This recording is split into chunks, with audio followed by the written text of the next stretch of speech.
My son's French fiancée called me an ugly cow in her native language, thinking I couldn't understand. I smiled politely and served her more wine. 4 hours later, I casually mentioned to her parents that immigration would be very interested in our conversation. If you're watching this, subscribe and let me know where you're watching from. Let me back up and tell you how I discovered that my future daughter-in-law was nothing more than a gold-digging fraud with a charming accent. It started on a crisp October evening in Nashville, Tennessee. Andrew, my 36-year-old son, had finally brought home the mysterious French woman he'd been dating for 7 months. Lise Laurent was everything I'd expected from his breathless descriptions. Petite, elegant, with that effortless style that French women seem to master in the womb. Her English was impeccable, tinged with just enough accent to be charming rather than difficult. "Mrs. Harris," she said, taking my hands in both of hers. "Andrew has told me so much about you. I'm so excited to finally meet the woman who raised such a wonderful man." I warmed to her immediately. After Andrew's string of vapid girlfriends who couldn't be bothered to remember my name, Lisa's genuine interest in our family history felt like a blessing. She asked thoughtful questions about the photos on my mantelpiece, complimented my cooking with what seemed like sincere appreciation, and even helped clear the table without being asked. Andrew beamed throughout dinner, clearly smitten. "Lise speaks 4 languages fluently," he boasted, squeezing her hand. "She's been teaching me French, though I'm hopeless at it." "Oh, you're being modest." Lise laughed, her eyes twinkling. "His pronunciation is, how do you say, endearing?" We all laughed, and I found myself thinking that Andrew had finally found someone worthy of him. Someone with substance, intelligence, and genuine warmth. Someone who might actually stick around long enough for me to get attached to. That feeling lasted exactly 45 minutes. After dinner, Andrew excused himself to take an important work call. I was in the kitchen loading the dishwasher when Lisa's phone rang.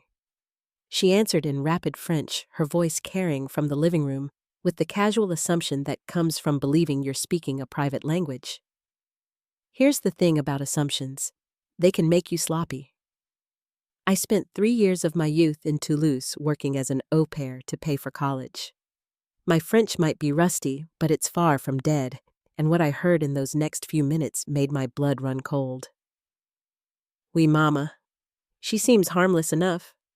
Lise was saying old, clearly desperate to keep her son happy. "She'll be easy to manage once we're married?" I froze, a dinner plate suspended halfway between the table and the dishwasher.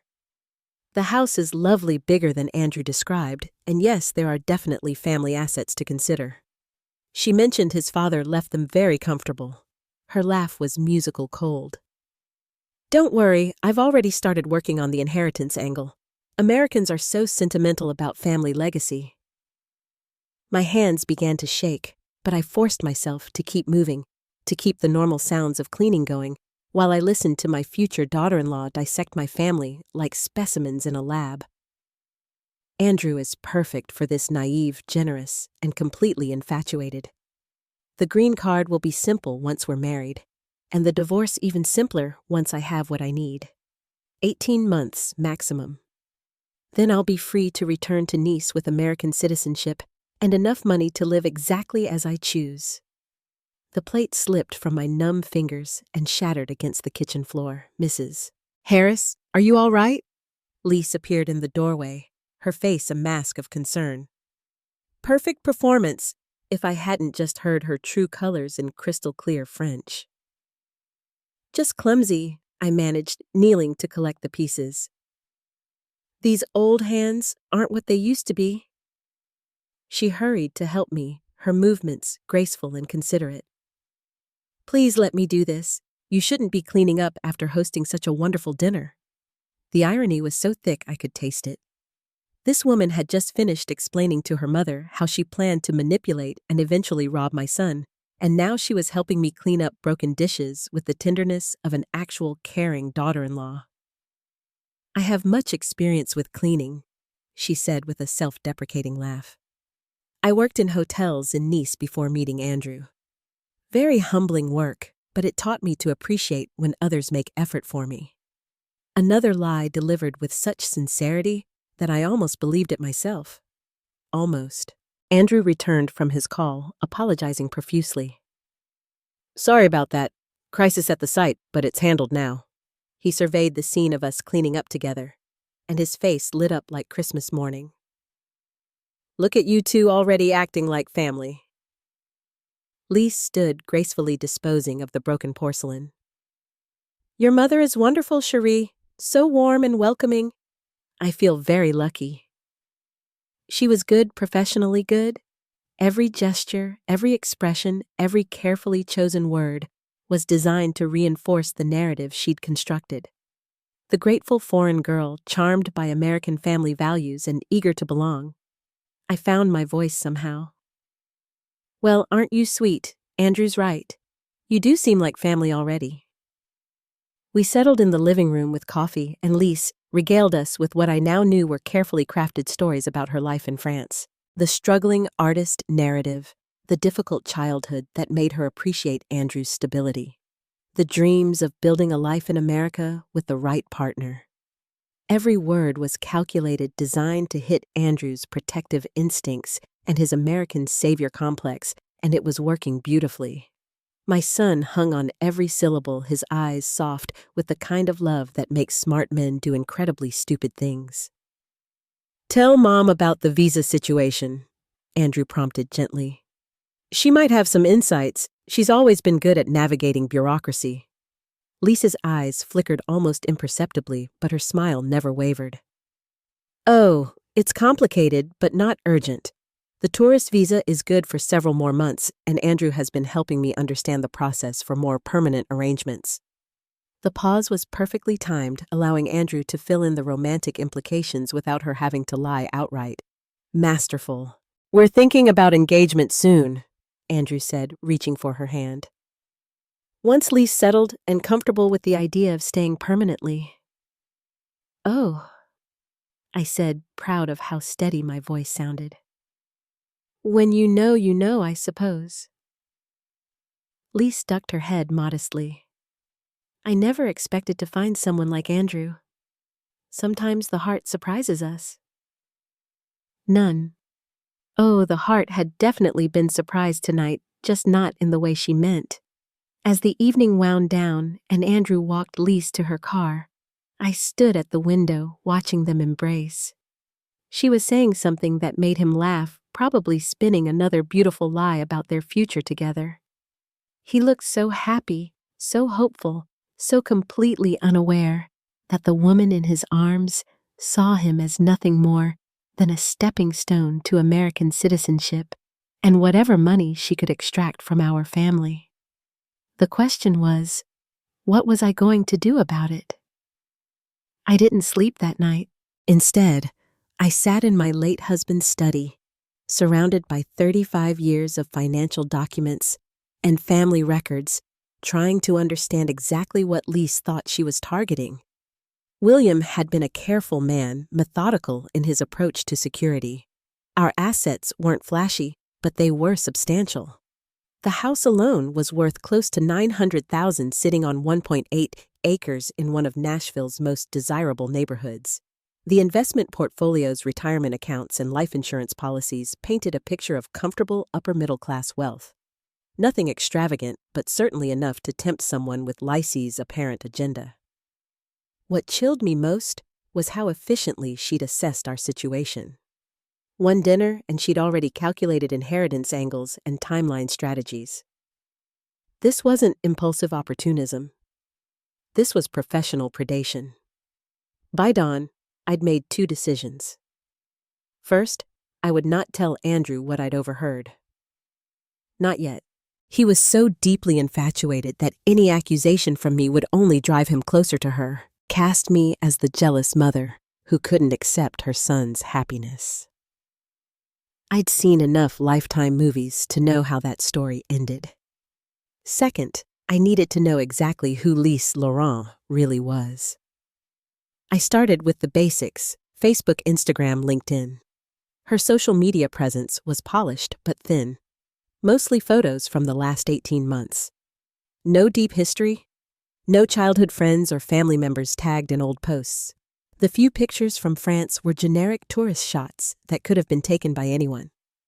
Her LinkedIn claimed she worked in hospitality management in Nice, but the company names were vague and there were no colleague connections or recommendations. For someone supposedly in her late 20s with a career in the hospitality industry, her professional network was remarkably sparse. I was deep in internet rabbit holes when my phone rang. Andrew's name flashed on the screen, and my heart clenched with guilt. How do you talk to your child when you know something that will devastate them but can't prove it yet? Morning, Mom. Thanks again for last night. Lise couldn't stop talking about how wonderful you were. I bet she couldn't. She's lovely, sweetheart. I can see why you're so taken with her. I'm thinking about proposing soon, he said, his voice bright with excitement. Maybe Christmas. I know it's fast, but when it's right, it's right. Christmas, 6 weeks away. My stomach nodded. That's wonderful news, Andrew. Have you thought about what kind of proposal, where you might do it? As he chatted about his romantic plans, I was calculating timelines in my head. If they married quickly after the holidays, she'd have her green card application filed by spring. 18 months later, she'd be eligible for permanent residency. 18 months after that, full citizenship. Then, the divorce. Carefully timed to maximize her take from community property. 3.5 years. She was planning to systematically destroy my son's life over 3.5 years. Mom, you still there? Sorry, darling. Just thinking about how happy this makes me. The lie came easier than I expected. Have you met her family yet? Her parents, not in person, but we video chat with them sometimes. They live in Montpellier. Her father's a retired teacher. Her mother works in local government.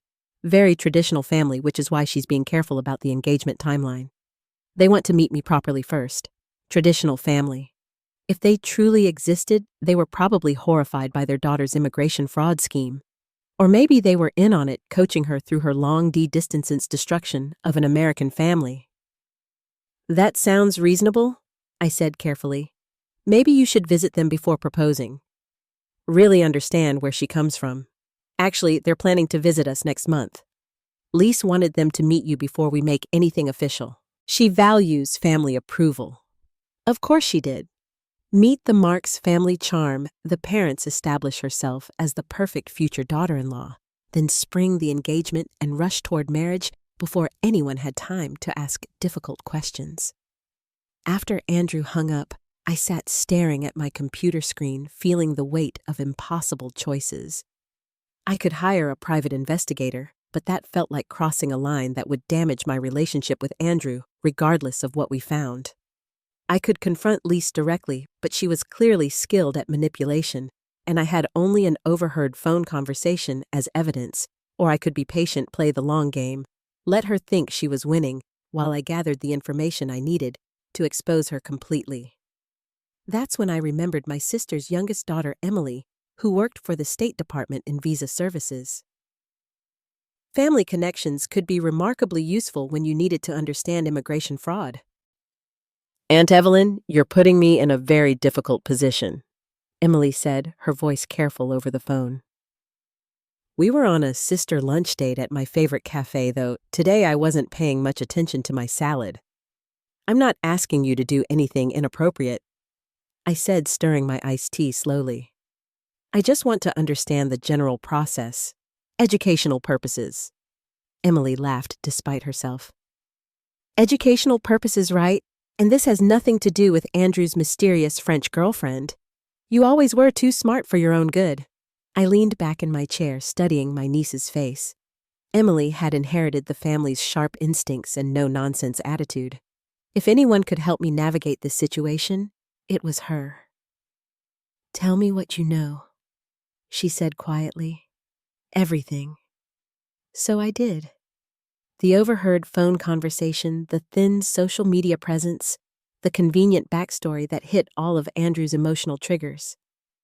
Emily listened without interruption, her expression growing more serious with each detail. There are red flags, she admitted when I finished. The timeline is aggressive. The background check seems superficial, and frankly, the whole narrative sounds like something from the manual on marriage fraud indicators. There's a manual. Oh, honey, there are several. Immigration fraud is a cottage industry, and we see variations of this pattern constantly. The difference is usually the sophistication level. Emily pulled out her phone and showed me a government website. Look at this checklist. How many boxes does she tick? As we went through the indicators together, my heart sank. Lise wasn't just suspicious.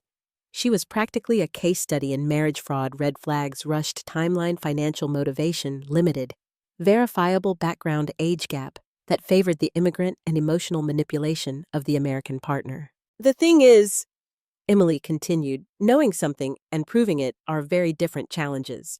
These people are professionals. They've studied American men. They know exactly which buttons to push, and they're very good at covering their tracks. So, what would you do? Emily was quiet for a long moment. Officially, I'd advise Andrew to slow down, do proper due diligence, and insist on meeting her family in France before making any commitments.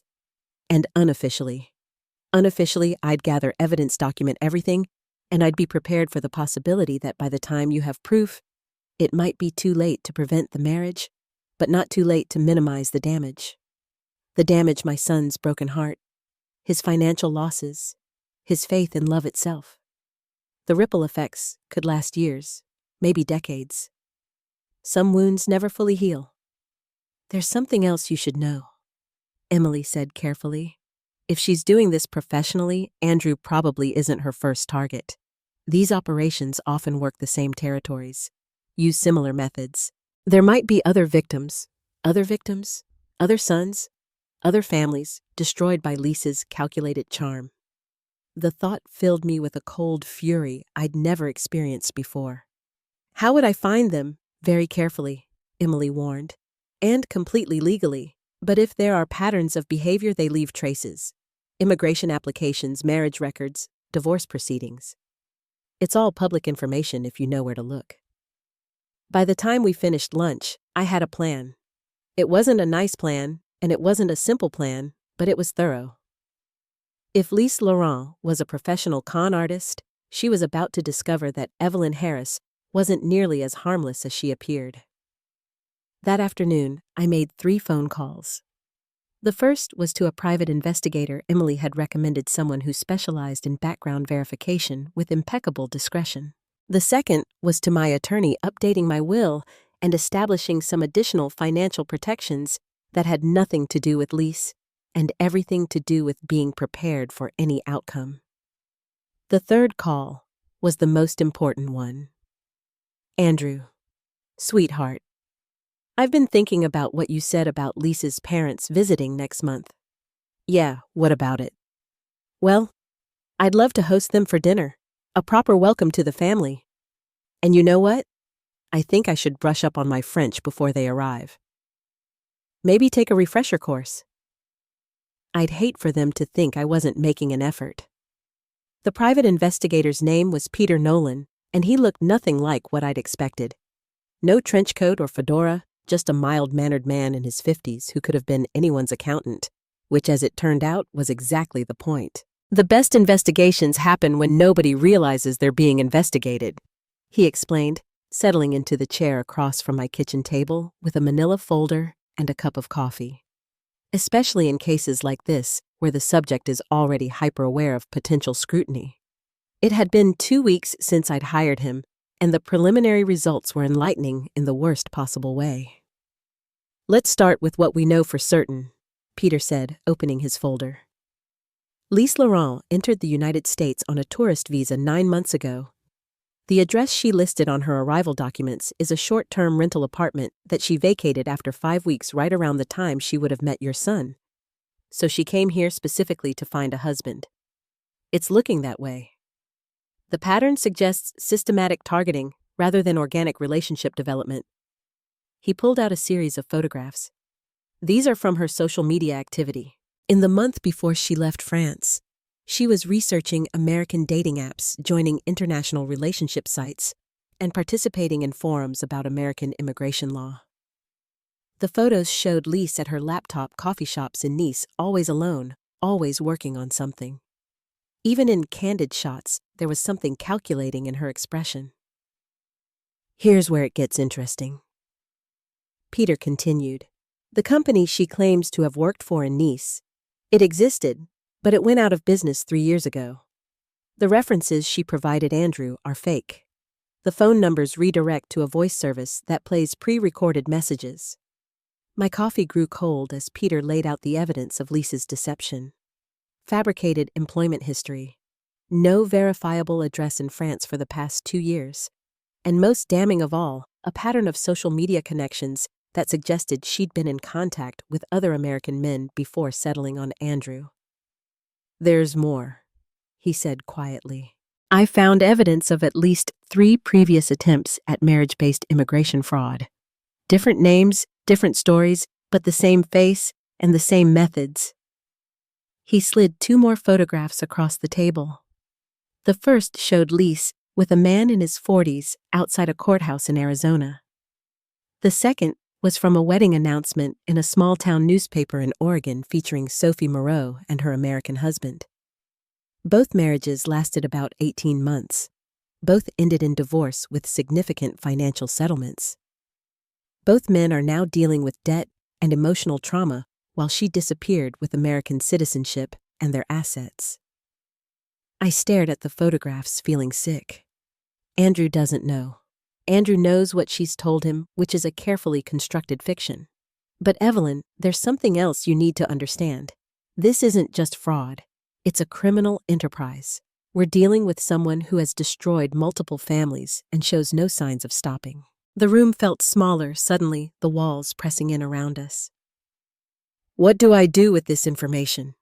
Peter leaned forward, his expression serious. That depends on what kind of outcome you want. Do you want to save Andrew from making a terrible mistake?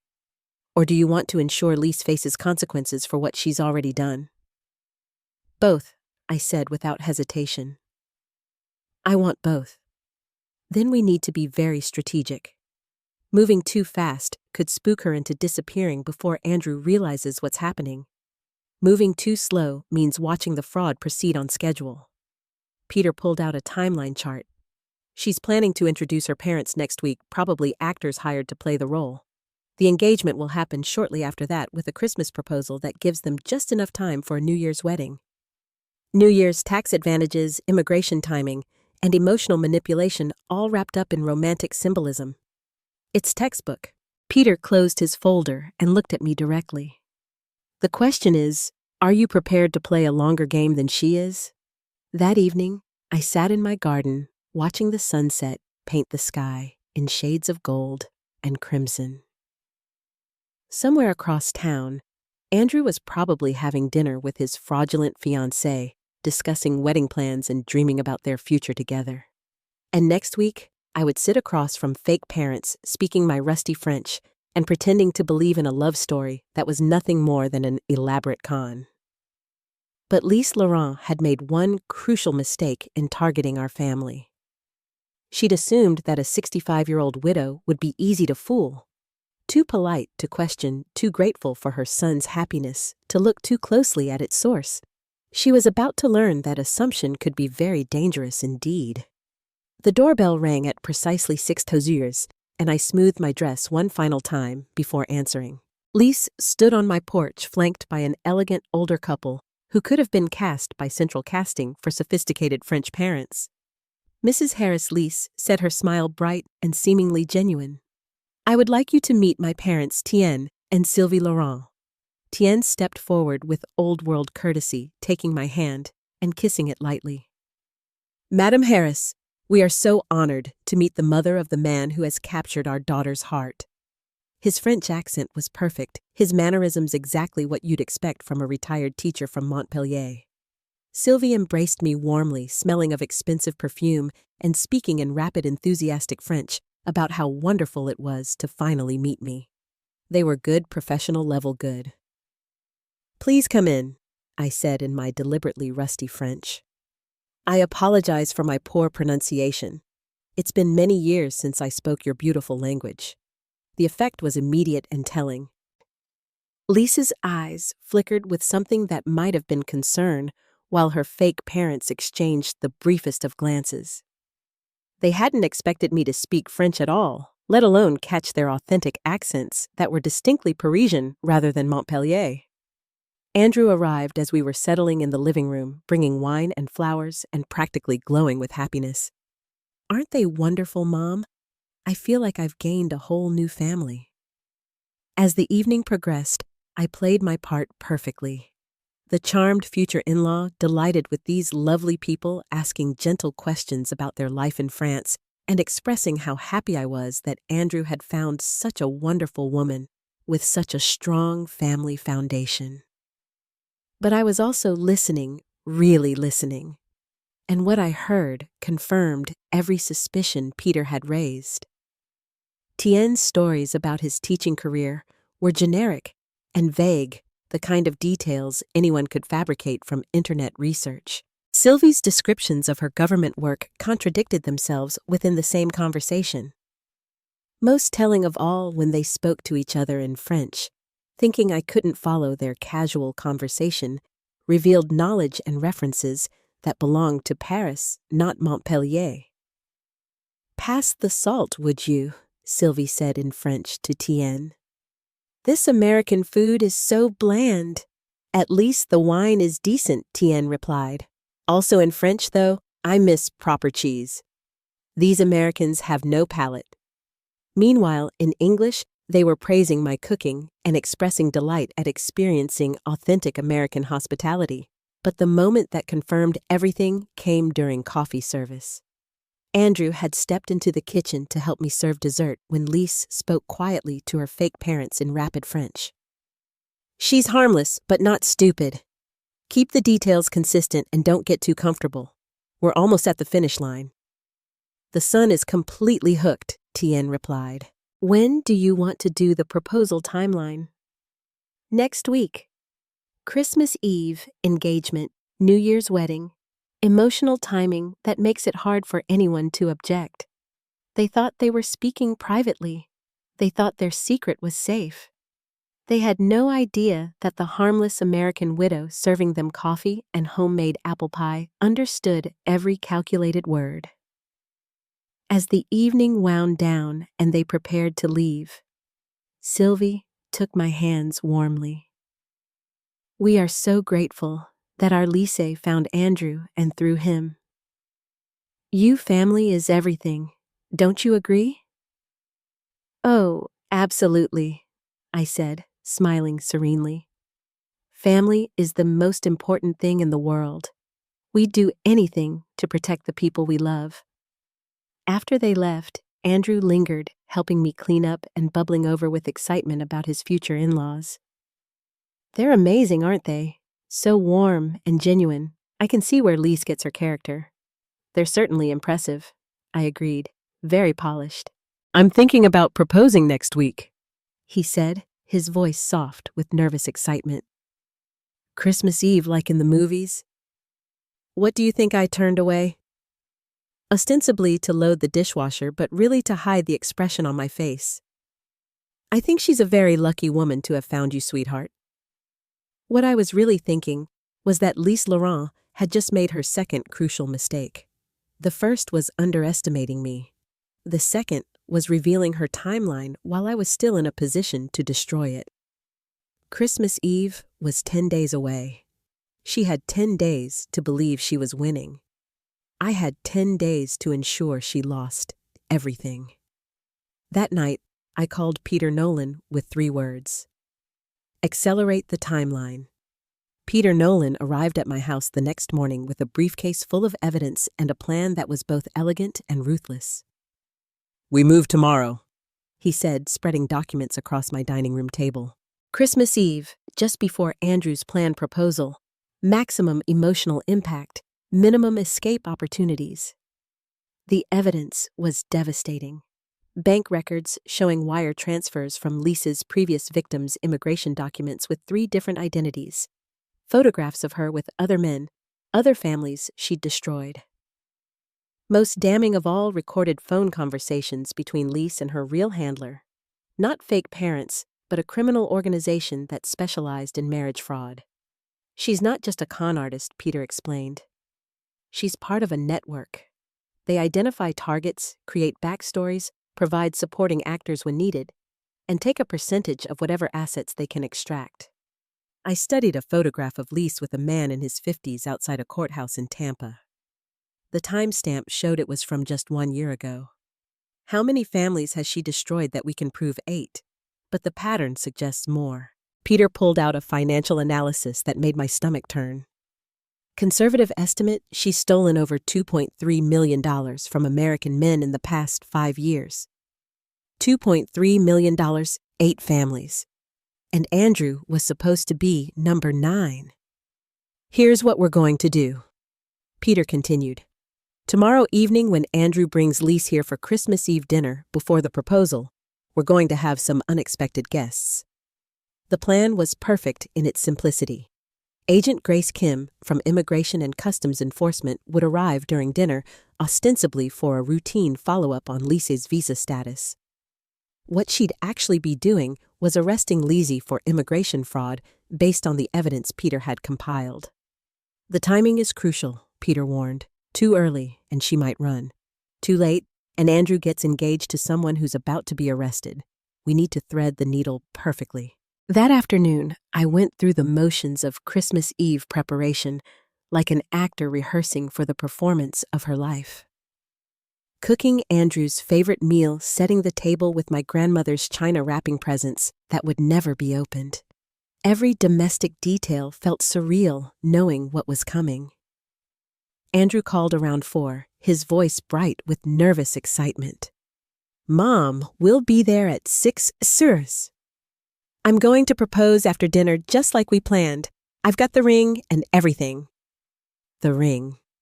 My grandmother's engagement ring passed down through 3 generations of Harris women now, about to be offered to a criminal who saw Andrew as nothing more than a paycheck. That sounds perfect, sweetheart, I managed. I can't wait to celebrate with you both. At 5:45, my doorbell rang. Agent Grace Kim stood on my porch in professional attire that could pass for dinner party appropriate. She was younger than I'd expected, with kind eyes that turned steely when she discussed Lisa's crimes. We'll wait until after the main course, she said quietly. Let her get comfortable, think she's safe, then I'll present my credentials and place her under arrest. What about Andrew? He's going to be hurt and angry, probably at you initially for not telling him sooner, but he'll understand eventually. The alternative is watching her destroy him financially and emotionally over the next 18 months. At exactly 6 scooters, Andrew's car pulled into my driveway. Through the window, I watched him take Lisa's hand, probably giving her last-minute reassurance about the proposal timing. She looked radiant, confident, completely unaware that her criminal career was about to end in my dining room. Showtime, Agent Kim said softly. Mrs. Harris' dinner smells absolutely wonderful, Lise said as they entered, kissing my cheeks in the French style. She was wearing an elegant red dress that probably cost more than most people's monthly rent, and she looked every inch the sophisticated European woman about to become an American bride. Andrew was practically vibrating with nervous energy, patting his jacket pocket where the ring box created a telltale bulge. Mom, I think this might be our best Christmas Eve ever. If only he knew. Agent Kim had positioned herself in the living room, pretending to read a magazine I'd strategically placed there. To Andrew and Lise, she looked like any family friend who'd stopped by for the holidays. Who's your guest? Andrew asked, glancing toward the living room. Oh, that's Grace, my neighbor's niece, I said smoothly. She's visiting for the holidays and didn't have anywhere to go tonight. I hope you don't mind that I invited her to join us. Lisa's smile never wavered, but I caught the flicker of calculation in her eyes. An unexpected witness to the proposal wasn't ideal, but it wasn't alarming either. Just another detail to manage in her carefully orchestrated evening. Dinner conversation flowed like a well-rehearsed play. Andrew talked about his work, his plans for the new year, his excitement about building a life with Lise. She responded with perfect warmth, asking thoughtful questions and making gentle jokes that had him laughing and falling deeper under her spell with every passing moment. Meanwhile, Agent Grace Kim made small talk about her job in government consulting and complimented Lisa's accent dress and charming stories about France. To anyone watching, it looked like a lovely family dinner with a delightful addition to the guest list. But I was watching Lise carefully, and as the evening progressed, I noticed subtle changes in her behavior. The way her eyes occasionally darted to Agent Kim when she thought no one was looking, the slight tension in her shoulders when Agent Kim asked casual questions about her background, the almost imperceptible pause before she answered questions about her visa status.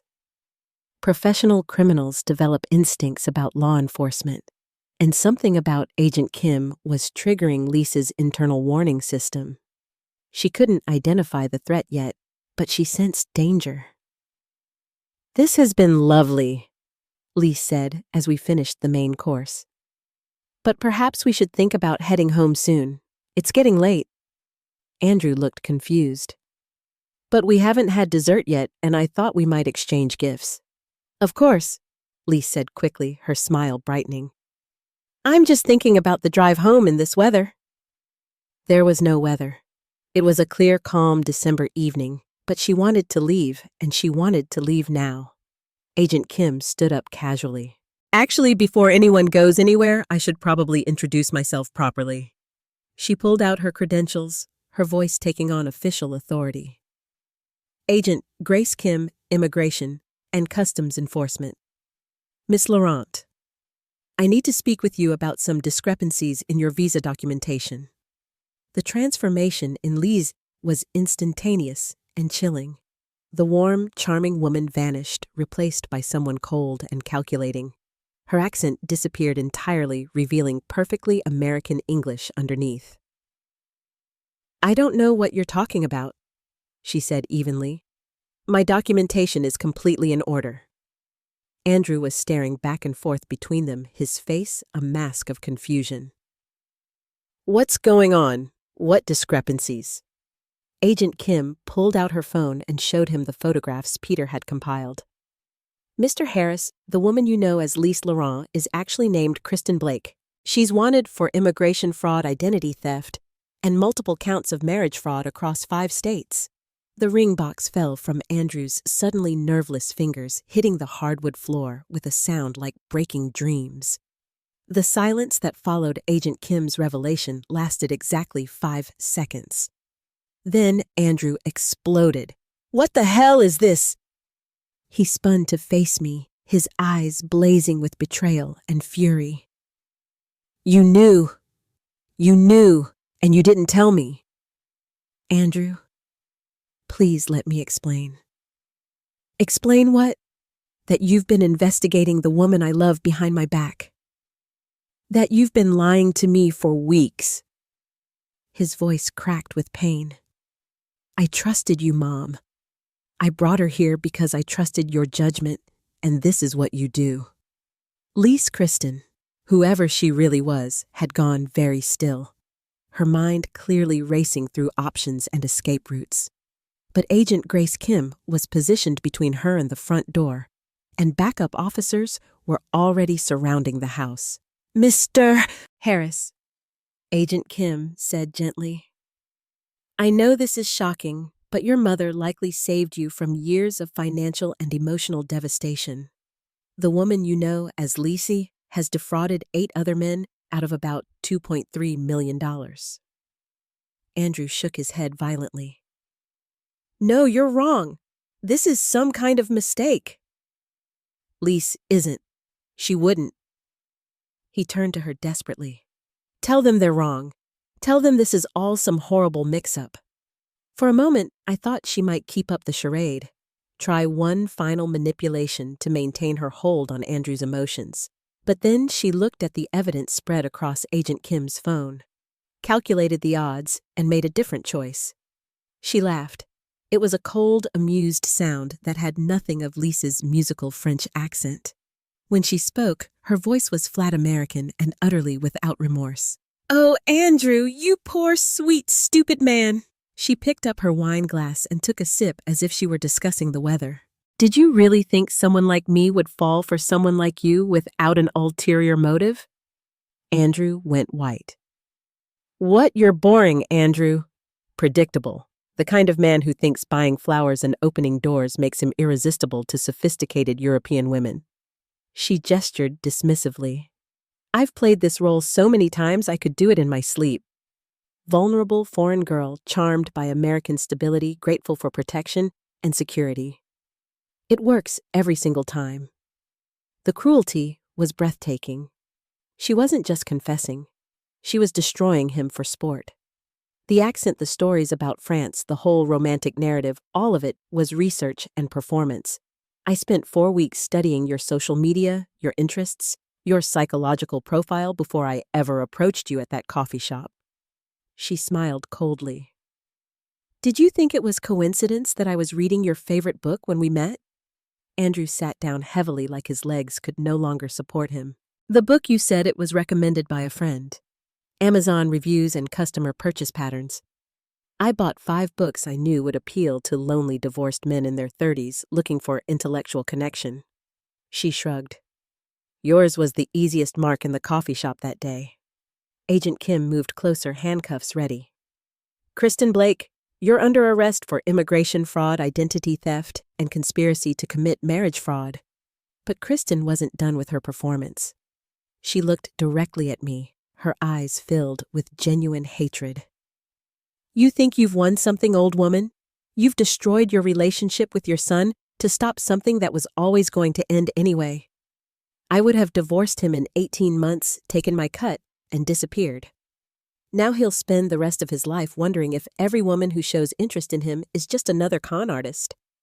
She turned back to Andrew, who was staring at her like she was a stranger, which of course she was. Your mother didn't save you, Andrew. She just ensured that you'll never trust love again.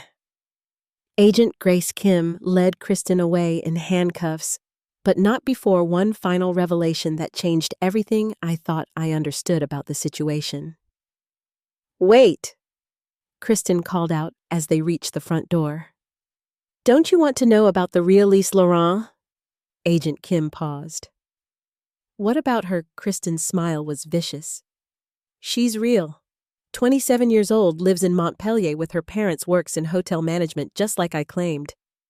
I studied her social media for months, stole her identity piece by piece, built my cover story around her actual life. My blood went cold. What are you saying? I'm saying there's a real woman in France who has no idea her identity was stolen, who might be getting visits from American immigration officials asking questions about her fictional boyfriend and his family. Kristen's eyes glittered with malice. I'm saying your investigation might have just destroyed an innocent person's life along with your son's. The front door closed behind them, leaving Andrew and me alone in the wreckage of Christmas Eve dinner. He sat motionless at the dining room table, staring at the scattered evidence of his shattered fairy tale. Is it true? He asked quietly. What she said about the real Lise? I sank into the chair across from him, suddenly feeling every one of my 65 years. I don't know Peter, the investigator I hired. He'll have to look into it. Peter... Andrew's voice was flat. How long have you known? 4 weeks since the night she called me an ugly cow in French, thinking I couldn't understand her. For the first time since Agent Kim had revealed the truth, Andrew looked directly at me. She called you what? She was on the phone with someone speaking French, explaining how she was going to manipulate you into marriage and then divorce you for money and citizenship. I heard everything. Andrew was quiet for a long moment. Then unexpectedly he laughed. It was a bitter sound, but not entirely humorless. An ugly cow. That's actually pretty accurate, considering how she played me. Andrew, no. She's right about one thing. I don't know if I'll ever trust anyone again. He stood up, moving to the window where he could see Agent Grace Kim's car driving away. 4 weeks, Mom. You knew for 4 weeks that the woman I loved was planning to destroy my life, and you didn't tell me. You wouldn't have believed me. Maybe not, but you could have tried. He turned back to me, and I saw something in his eyes I'd never seen before. Disappointment so deep, it looked like grief. Instead, you orchestrated this whole evening. Let me make a fool of myself. Let me get excited about proposing. Let me bring her into our family home for one final performance before you brought it all crashing down. He was right, and we both knew it. I could have handled this differently, found a way to warn him to protect him from the public humiliation of being arrested in front of the woman who'd been systematically destroying his life. I was trying to protect you, I said weakly. By lying to me, by investigating behind my back, by treating me like I was too stupid to handle the truth. Andrew picked up the ring box from the floor, staring at it like it was something toxic. This was Grandma's ring. Yes, she would have worn it, taken it with her when she divorced me. Grandma's ring would have ended up in some pawn shop or sold online to fund her next con. The thought hadn't occurred to me, but it hit like a physical blow. 4 generations of family history reduced to criminal profit. Andrew pocketed the ring box and headed for the door. I need some time to process this. Andrew, wait. I love you, Mom, but I can't be around you right now. Every time I look at you, I'm going to think about how you didn't trust me enough to tell me the truth. The door closed quietly behind him, leaving me alone with the remains of Christmas Eve dinner and the weight of choices that had been both completely right and utterly devastating. But Kristen had made one final mistake in her parting shot.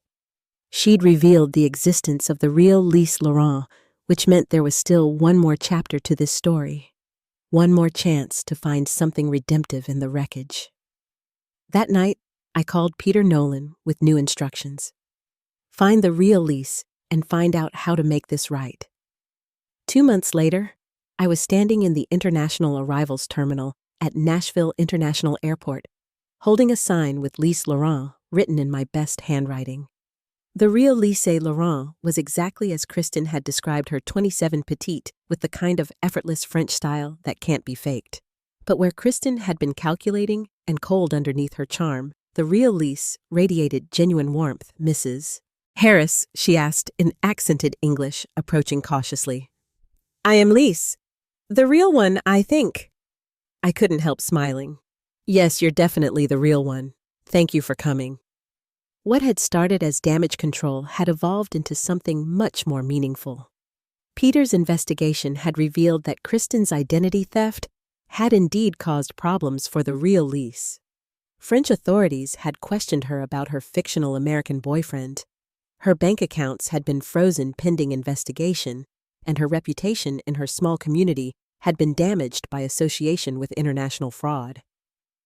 But more than that, we discovered that Lise was dealing with her own family crisis. Her mother was battling cancer, and the medical bills were threatening to bankrupt the family.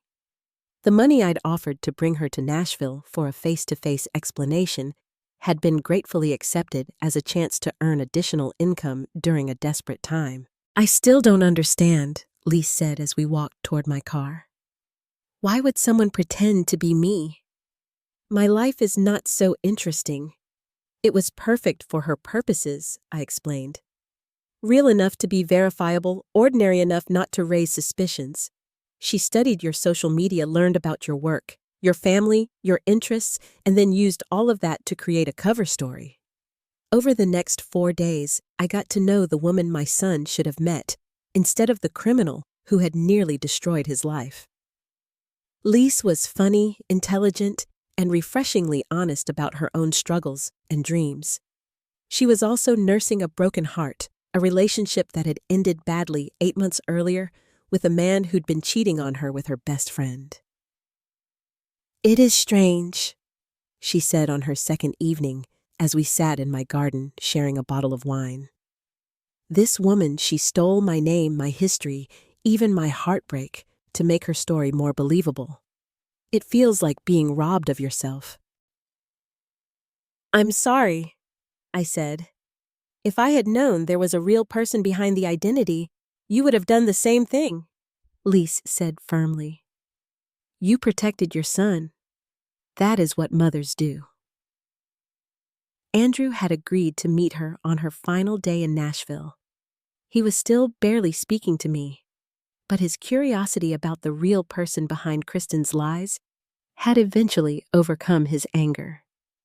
They met at the same coffee shop where Kristen had first approached him, a detail that I found both poetic and slightly heartbreaking.